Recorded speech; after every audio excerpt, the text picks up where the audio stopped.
ആനക്കേരളത്തിൽ നിന്നും ഒരു ഗജരാജൻ കൂടി വിട വാങ്ങി.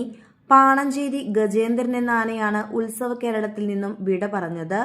ഇന്ന് വൈകുന്നേരത്തോടെയാണ് ഗജേന്ദ്രൻ ചരിഞ്ഞത്. തൃശൂർ ജില്ലയിലെ പാണഞ്ചേരി ആനത്തറവാടിന്റെ ഉടമസ്ഥതയിലുള്ള ആനയായിരുന്നു ഗജേന്ദ്രൻ.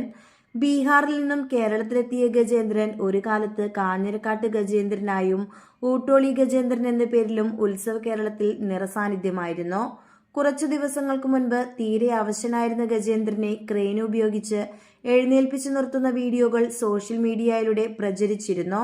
സ്വയം ഒന്ന് എഴുന്നേറ്റ് നിൽക്കാൻ പോലും സാധിക്കാതെ തീരെ അവശനായി നിൽക്കുന്ന ഗജേന്ദ്രന്റെ ഈ അവസ്ഥ കണ്ട് വനം വകുപ്പ് ആനയെ ഏറ്റെടുത്ത് ചികിത്സിക്കാൻ തീരുമാനിച്ചിരുന്നു. മുൻപൊരിക്കൽ പാണഞ്ചേരി തറവാട്ടിലെ അഭിമന്യു എന്ന കൊമ്പനെയും ഗവൺമെന്റ് ഏറ്റെടുത്ത് കോടനാട് ആന ക്യാമ്പിൽ കൊണ്ടുപോയി മതിയായ ചികിത്സകൾ കൊടുത്ത് മരണത്തിന്റെ വക്കിൽ നിന്നും തിരികെ കൊണ്ടുവന്നിട്ടുണ്ട്.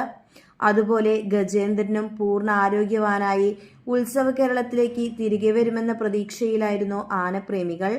എന്നാൽ അവനെ സ്നേഹിച്ചിരുന്നവരെയെല്ലാം കണ്ണീരിലാഴ്ത്തിക്കൊണ്ട് ഇന്ന് വൈകിട്ടോടെ അവൻ ഈ ലോകത്തു നിന്നും യാത്രയായി.